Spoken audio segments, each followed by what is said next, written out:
The first Nielsen ratings are out for Halo Season 2, and everybody's pretty excited because it's ranked number 3 for the original series on streaming. And I want to talk about what these numbers actually mean as far as viewership for the show and whether or not it'll get a third season, and just kind of bigger picture how these numbers work. I'm going to preface this by saying we don't have all the information. Obviously, only Paramount has that. So a lot of this is just going to be our interpretation of the numbers we do have and kind of estimates and looking at trends over the course of the season. For instance, Paramount has a pretty good idea of how many people actually watch the whole show, how many households the show was watched in, how many times one person rewatched it, which obviously would go into the minutes watched and we wouldn't know. As far as renewal for a season 3, there's a lot of factors that we just aren't aware of. For instance, things like budget, things like how much they're making, things like whatever contracts they have in place, things like how does the perception of this show impact the investors and the stock. So my point is we don't have all the information, but as long as we're using similar information every time, we can look at trends and I think fairly speculate on what the future is of the show and how well it's doing and what it means bigger picture for the studio. And just for the sake of transparency, I do hope the show gets canceled. I think the fans deserve better. I think this show is bullshit. And if it doesn't get canceled, we're not going to get something that actually reflects the Halo lore and what the fans wanted anytime soon. The longer this show drags out, the longer it's going to be before we get what we want. But either way, I'll still try to be objective and just kind of go through the numbers. And last thing before I get into the numbers, if you're a subscriber or you see my other videos, do you enjoy this kind of video? Would you prefer I stay out of this kind of thing and just stick to reviews? Let me know. All right, let's get into it. Halo's number 3 for the original series for this week at 354 million minutes watched. This is Paramount's highest original show. As far as the overall goes, for everything, we can see Paramount still has stuff like NCIS. They have a weird thing going on where they've sold Young Sheldon to Netflix, but they still have the 7th season, so I'm sure they're making money off both. The Big Bang Theory, I assume, is a similar deal. I'm only bringing these shows up because they're CBS owned, and they don't really cost Paramount anything to keep making or keep rerunning or whatever. And they might be making them money if they're renting them out to other streaming services. You can see the 652 million here for the top 10. So at 354, Halo is about half of the 10th ranked one. I don't know what the rest of the numbers are as far as the rankings go. So my guess is that it's somewhere between 15 and 20 for overall, which is pretty good. Now, that said, what does this number mean? Millions of minutes watched is kind of incomprehensible. And if 35 million people watched 10 minutes and turned it off, pretty bad thing for Paramount. If you assume every single person that turned it on only watched season 2, episode 1 and 2, you're looking at about 3.4 to 3.5 million streams. If you want to call these households, fine, 3.4 million households. We don't know the viewer numbers, obviously. Either way, I don't like this method because there's a lot that's unaccounted for. For example, if someone was like, oh, I heard Halo Season 2 was going to be really good, and they binge watched the entire thing, that counts towards the minutes watched that week. It doesn't really reflect anything about Season 2 and the viewership on those first couple episodes. And the 3.4, 3.5 million number comes from the 354 million divided by the combined run times of episode 1 and 2, which is 103 minutes. It's an approximate. All of this method is very speculative. It doesn't account for people who rewatched it. You put it on for 1 minute, fell asleep, and then actually watched it again the next day. So that would double your minutes watched. It's unaccounted for. Who knows?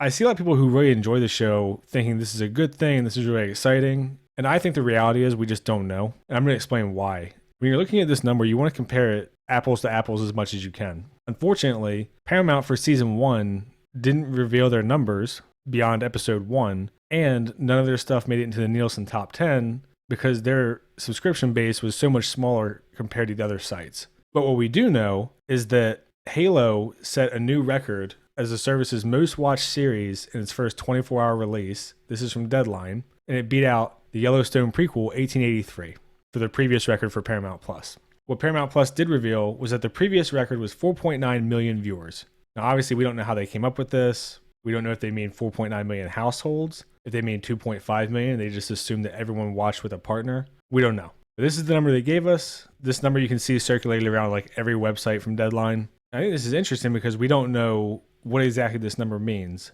But if we assume 1 viewer per stream for this one, well, they're down from 5 million to about 3.5 million, which is a 30% drop. But if we assume 2 people watching together for every stream, and also assume every stream was completely watched start to finish, both episodes, well, then they're up to 7 million.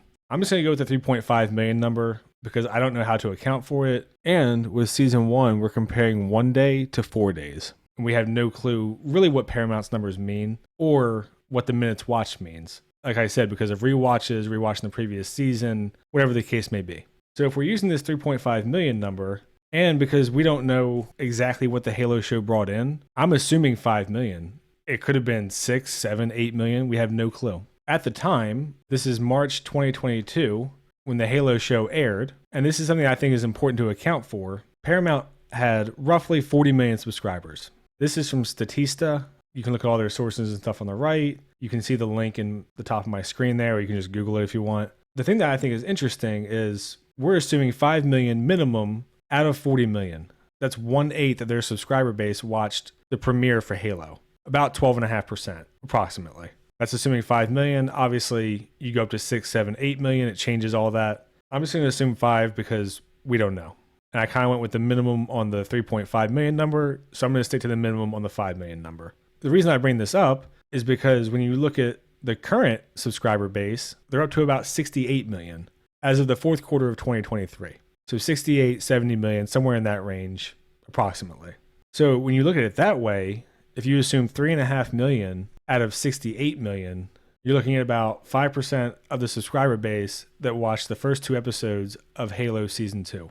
Obviously, there's a lot of wiggle room with these numbers. We don't have all the data, but going off what we have, that's a pretty significant drop. When you're talking about 30% less viewers, roughly, with 75% more subscriptions, that's a huge dip. Now, obviously, this is all speculation. What I'm more interested in seeing is the following weeks, because that's when you can see the trends. We should be able to see, do they maintain 3.5 million the whole season and they have a really hardcore fan base that just loves the show and that's what the floor is? Or do people just fall off as the season goes and we end up with 2 million and they lose half the viewers by the end of the season? So that's really what the interesting stuff is with these numbers to me. As far as predictions, I think it's much safer to do once we see where the trends are. I think after episode 4, we should have a pretty good idea of where the series is at because that was the one that was the most hyped before the show came out. So I'm not going to say this is good or bad yet.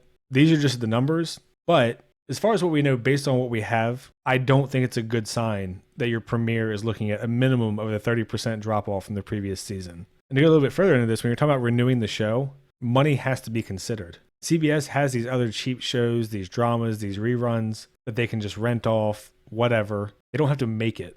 Or if they want to make a drama, they can make it cheap. The budget for the first season of Halo is $100 million for production.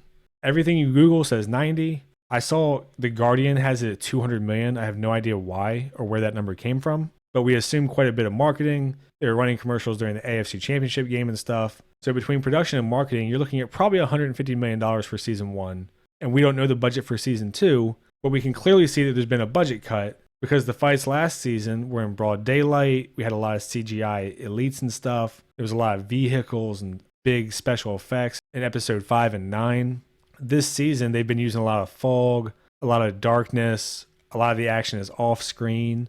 We're getting a lot of muzzle flashes and just seeing the facial reactions of a person shooting, but not what they're shooting at. So they don't have to do as many aliens and stuff. For example, the last episode that just came out with McKee having the elites fight all around her, the whole thing was zoomed in on her, and you just saw their legs in the background. They didn't really show the fighting. So the budget cuts are evident, and this could mean either they're trying to save the money because they had renewed it before season 1 started, and they just want to cut their losses, or they want to see if they can run the show cheaper and keep making it. Who knows? That's something that only people at Paramount know. One more quick thing I want to talk about, and this is not directly related to the viewership necessarily or the budget or anything like that, but I do want to bring it up because I think it's relevant, is the critical reception has been higher for season 2. Objectively, that's a good thing. But when you look at Rotten Tomatoes, for instance, we can see that last season was at a 70% from the critics with 71 reviews. 52% from the audience with over 2,500 ratings. Obviously not great reception for the first season.